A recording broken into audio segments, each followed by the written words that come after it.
আমি পূজনীয় গুরুভান থেকে বন্দনা জ্ঞাপন করছি।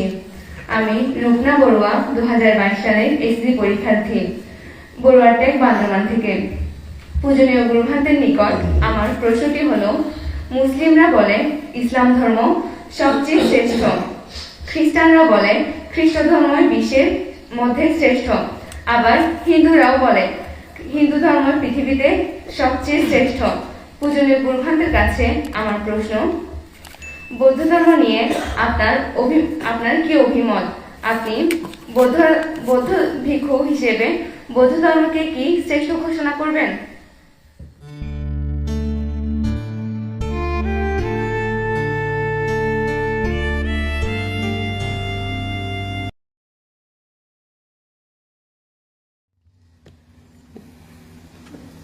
রূপনা বড়ুয়া যে প্রশ্ন করেছে, রূপনা বড়ুয়ার প্রশ্ন হচ্ছে এই, আপনি যেটা জানতে চেয়েছেন, মুসলিমেরা বলতে চাইছে ইসলাম ধর্ম পৃথিবীতে শ্রেষ্ঠ, খ্রিস্টানরা বলতে চাইছে পৃথিবীতে খ্রিস্টান ধর্ম শ্রেষ্ঠ, হিন্দুরা বা যারা সনাতনী বলে দাবি করছে হিন্দু সম্প্রদায়, তারা বলতে চাইছে হিন্দু ধর্ম পৃথিবীতে শ্রেষ্ঠ। তো আপনার প্রশ্ন, আমি বৌদ্ধ ভিক্ষু হিসেবে আমি কি বৌদ্ধ ধর্মকে শ্রেষ্ঠ বলবো, না আমার ভিন্ন মতামত আছে, আপনি সেটা জানতে চেয়েছেন।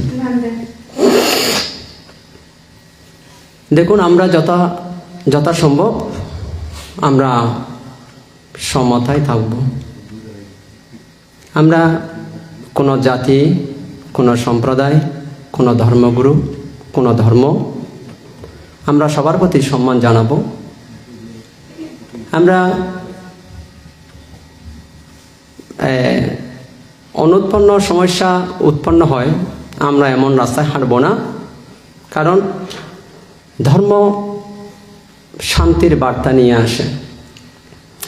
তো আপনার প্রশ্নের উত্তরে আমি একটা কথা বলতে পারি, না, আমি ভিন্ন মত পোষণ করব। আমি বুদ্ধকে জানি, আমি তুলনামূলক কম্পারেটিভ স্টাডি আমি করেছি।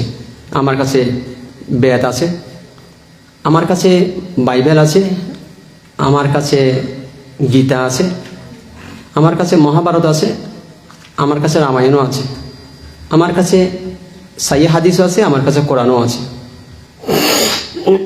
এবং আমার কাছে ত্রিপিটকও আছে। আমি কম্পারেটিভ স্টাডি আমি করে দেখেছি।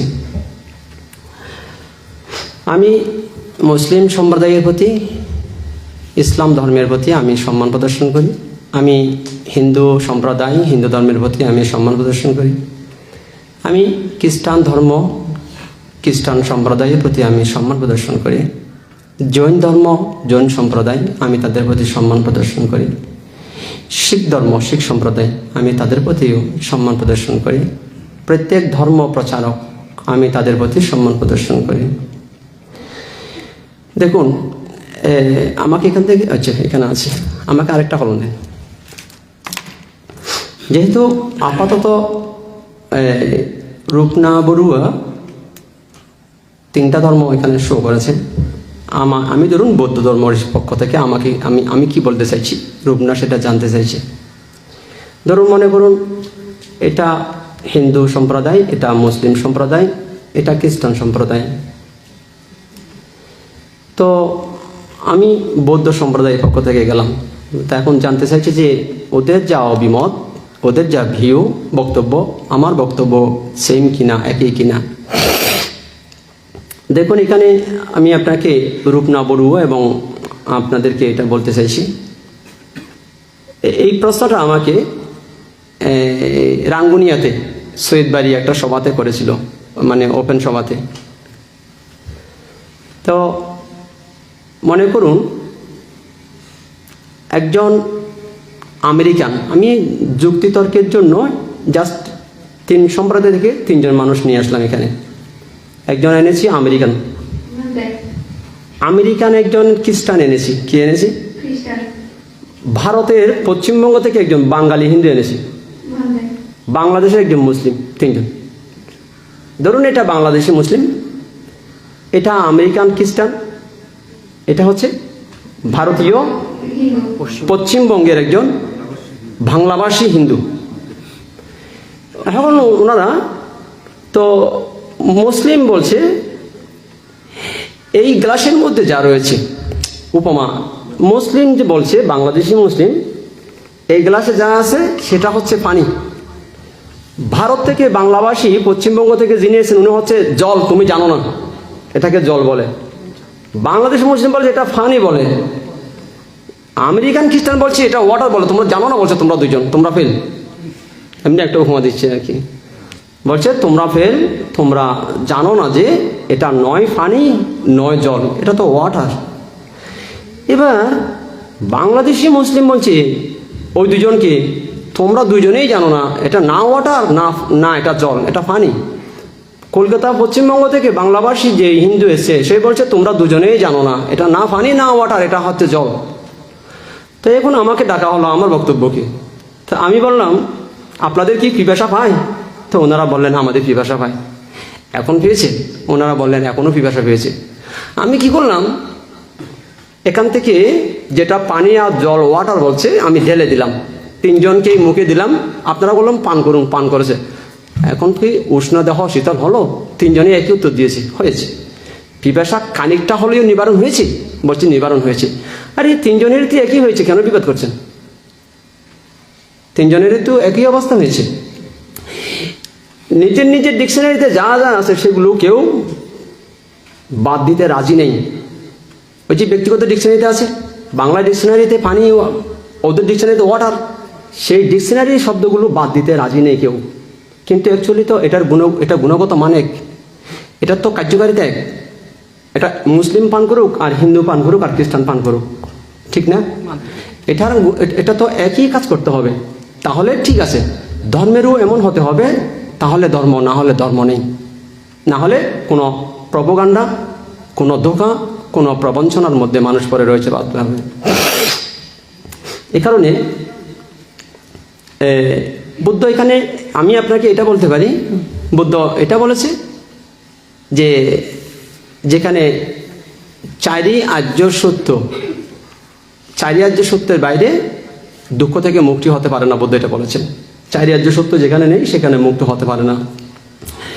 আর ধরুন বুদ্ধ 2500 বছর আগে বুদ্ধ আমার ধর্ম শ্রেষ্ঠ বাকিগুলো নিকৃষ্ট, বুদ্ধ সেরকম বলেনি।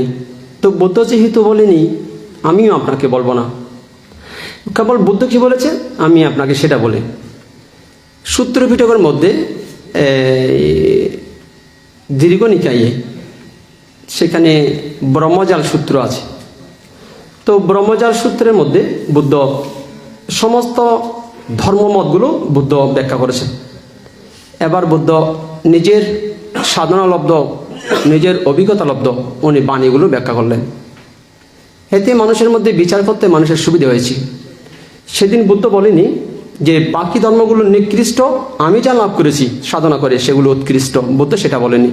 কেবল বুদ্ধ কী করেছিলেন, যখন বুদ্ধের আবির্ভাব হয় তৎকালীন ভারতের মধ্যে 62 প্রকার দার্শনিক মতবাদ ছিল। তো বুদ্ধ কী করেছেন, নিজের অভিমত ব্যক্ত করার পূর্বে বুদ্ধ 62 প্রকার প্রচলিত মতাদর্শ বুদ্ধ আগে ব্যাখ্যা করেছেন। এবার বুদ্ধ 62 প্রকার ভারতের মধ্যে প্রচলিত দার্শনিক যে মতবাদ, ধর্মীয় মতবাদ, বুদ্ধ আগে সেগুলো ব্যাখ্যা করলেন।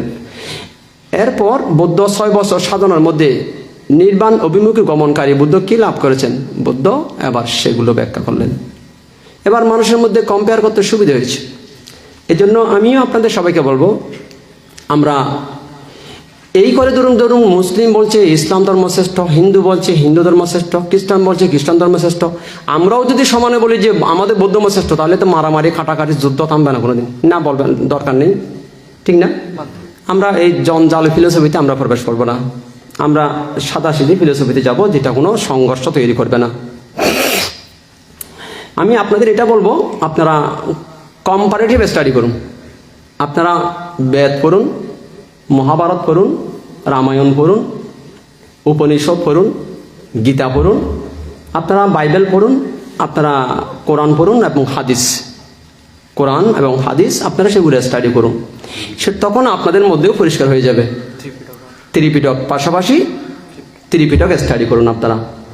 তখন যখন ত্রিপিটক স্টাডি করবেন, আপনার কোরআন স্টাডি করবেন, আপনার হাদিস স্টাডি করবেন, বাইবেল স্টাডি করবেন, যখন মহাভারত, রামায়ণ, বেদ, গীতা স্টাডি করবেন, দেখবেন আপনাদের মধ্যে নিজে থেকেই এর উত্তর আপনারা লাভ করতে পারবেন। তো এই হচ্ছে রূপনা বড়ুয়া না?